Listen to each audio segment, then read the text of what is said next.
পাকিস্তানের একটা ঘটনা, আল্লাহর এক বান্দা কাজ করতে করতে আসরের নামাজের টাইম হয়ে গেছে, এক কবরস্থানের কিনারে যাইয়া গাছের ভিতরে গামছা বিছাইয়া নামাজে দাঁড়াইছে। কবরস্থান থেকে কে যেন বলতেছে, আমি কবরের ভিতরে বড় সমস্যা আছি, আমাকে কবরের ভিতরে থেকে উঠাইয়া নাও, আমাকে কবরের ভিতরে থেকে উঠাও। মহিলা কণ্ঠ। লোকটা নামাজ পড়ে আর নামাজের ভিতরে চিন্তা করতেছে কিসের আওয়াজ পাই। নামাজটা শেষ করিয়া কবরের দিকে আগাইলো, কবর শনাক্ত করলো। কবর শনাক্ত করার পরে দেখলো আসলে এই কবরের ভিতর থেকে কে যেন বলতেছে, আমাকে কবরের মধ্যে থেকে উঠাইয়া নাও। এই কথা শুই না অবাক হইয়া গেল। এলাকার সবাইকে ডাক দিয়া আনলো, আসো। এই কবরস্থানের কবরের ভিতরে থেকে এক মহিলার আওয়াজ শোনা যায়, বলতেছে, আমার এই কবর থেকে সরাইয়া ফালাও, এই কবর থেকে সরাইয়া ফালা, উঠাইয়া নাও। আলেমদের কাছে পরামর্শ নিল, আলেমরা সিদ্ধান্ত দিল এই কবর ভাঙতে হবে, এই কবর তাড়াতাড়ি খনন করো, বাঁশগুলা সরাইয়া দাও। কবর খনন করিয়া বাঁশগুলা সরাইয়া দেখতে পাইল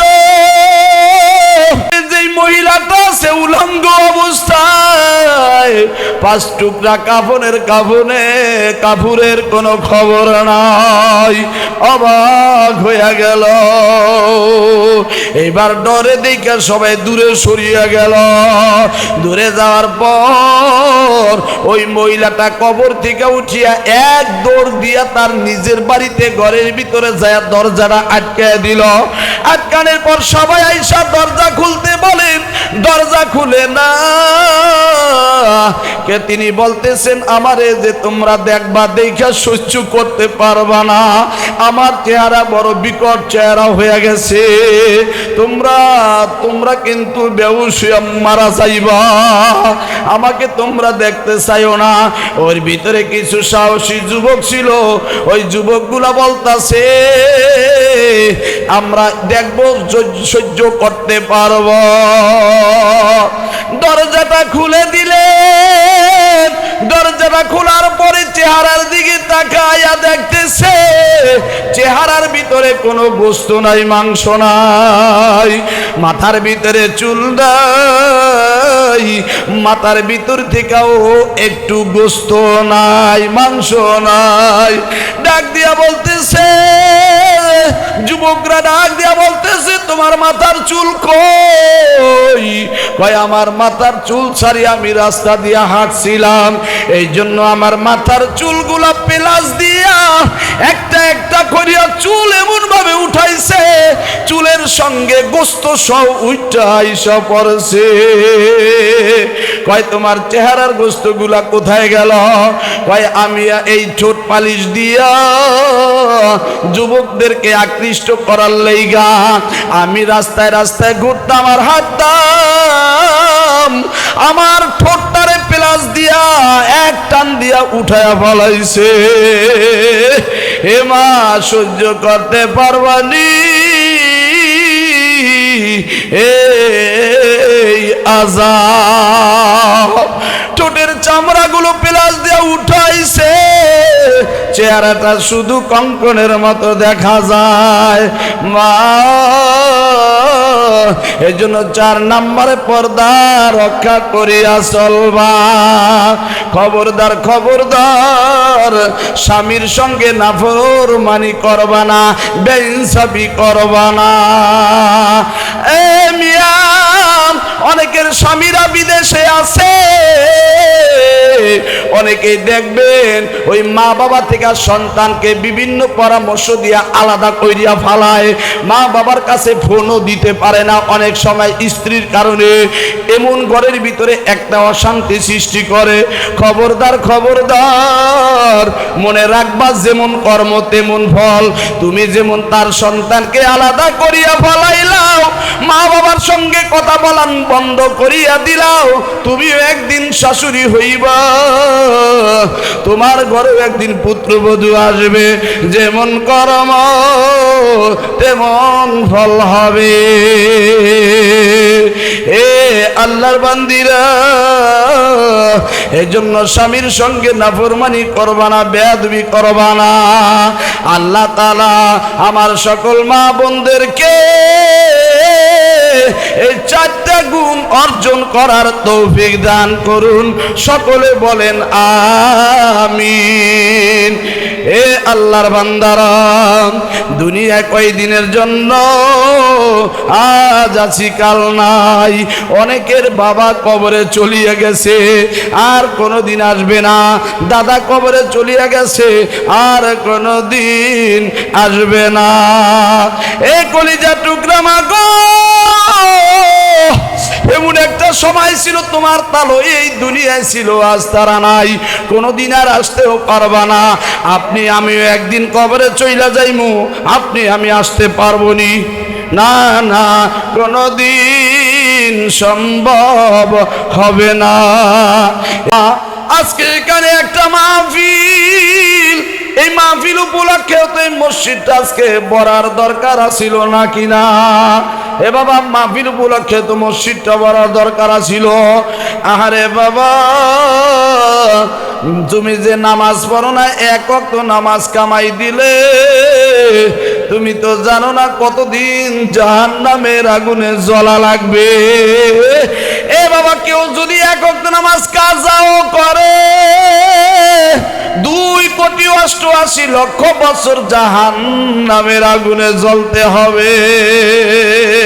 ওই জাহান্নামের আগুন কিন্তু যেমন তেমন আগুন না। এ বাবা, ওই জাহান্নামের আগুনটা কিন্তু পাথর দিয়া জ্বালাইছে।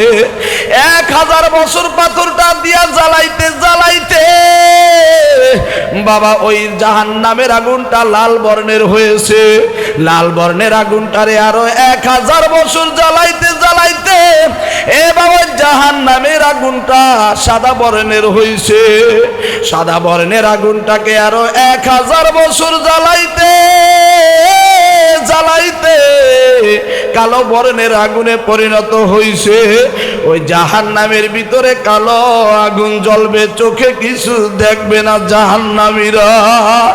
ওই জাহান্নামের আগুনের এত তেজ, দুনিয়ার আগুনের থেকে 70 গুণ তেজ বিশিষ্ট আগুন। ওই আগুনের ভিতরে সবচাইতে ছোট্ট আযাব হবে আবু তালেবের। আবু তালেবকে আগুনের এক জোড়া জুতা পরাইয়া দেওয়া হবে।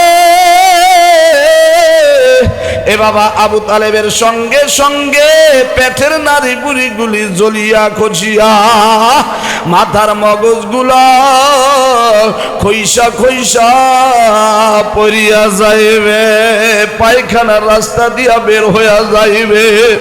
তাইলে বাবা, সব চাইতে ছোট্ট আযাব যদি হয় এরকম ভয়াবহ, তাইলে মনটারে বুঝাও, যারা পুরাপুরি ভাবে জাহান্নামের ভিতরে জ্বলবা, এক ওয়াক্ত নামাজের জন্য 2,88,00,000 বছর জাহান্নামের আগুনে জ্বলতে হবে। বাবারে, খবরদার খবরদার, এক ওয়াক্ত নামাজ কামাই দিও না। জীবনে কত নামাজ কামাই দিছো, তাইলে তো হাজার হাজার কোটি কোটি কোটি কোটি বছর জাহান্নামের আগুনে জ্বলতে হবে। যেই ঘরের ভিতরে স্বামী স্ত্রী নামাজ পড়ে না, ওই ঘরের ভিতরে আল্লাহর রহমত থাকে না। যেই ঘরের ভিতরে স্বামী স্ত্রী নামাজ পড়ে না, ওই ঘরের ভিতরে কামাই রুজি রোজগারের মধ্যে বরকত থাকে না। ওই ঘরের ভিতরে কামাই রুজি রোজগারের মধ্যে যত কামাও বরকত পাইবা না। এই জন্য 1 নাম্বার জান্নাতি মহিলাদের গুণ হইল 5 ওয়াক্ত নামাজ পড়া। এ বাবা, বেনামাজির কবরের মধ্যে বিষধর একটা বিশাল সাপ দেওয়া হবে। বেনামাজিকে যেই সময় কবরে রাখবে, একটা মানুষ 3 দিন পর্যন্ত দৌড়াইয়া যত দূর যাইতে পারে এত বড় বিশাল একটা সাপ এ বাবা ওই কবরের মধ্যে দেওয়া হবে। ওই সাপের একটা নিঃশ্বাস যদি দুনিয়ায় ফালাইতো, এ বাবা দুনিয়ার গাছপালা তরুলতা কিছুই গজাইতো না।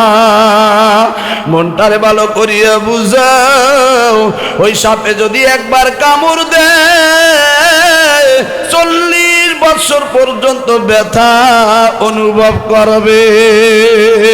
ওই সাপে ওই কবরের ভিতরে শুধু কামড়াইতে থাকবে। ফজরের নামাজ না পড়ার দরুন জোহর পর্যন্ত কামড়াইবে। এ বাবা জোহরের নামাজ না পড়ার দরুন আসর পর্যন্ত, আসরের নামাজ না পড়ার দরুন মাগরিব পর্যন্ত, মাগরিবের নামাজ না পড়ার দরুন ইশার পর্যন্ত, ইশারের নামাজ না পড়ার দরুন ফজর পর্যন্ত কামড়াইতে থাকবে। অনেক আল্লাহর বান্দারা 30-40 বছর বয়স হয়ে গেছে, আবার চিন্তা করে কাল থেকে নামাজ পড়ুম, পরশু থেকে নামাজ পড়ুম, 1 মাস পর নামাজ পড়ুম, আগামী রমজান থেকে নামাজ পড়ুম, এমন বাড়াইতে বাড়াইতে বাড়াইতে এখন একেবারে বুড়া লুঞ্জু হয়ে গেছে। আছে না নাই? তুমি যে আজ না কাল, কাল না পরশু করো, আগামী কাল যে তুমি বাঁচবা এটার গ্যারান্টি কি আছে? না, নাই কোনো গ্যারান্টি। এক কথায় নিঃশ্বাসের নাই বিশ্বাস। কথা ঠিক না ঠিক?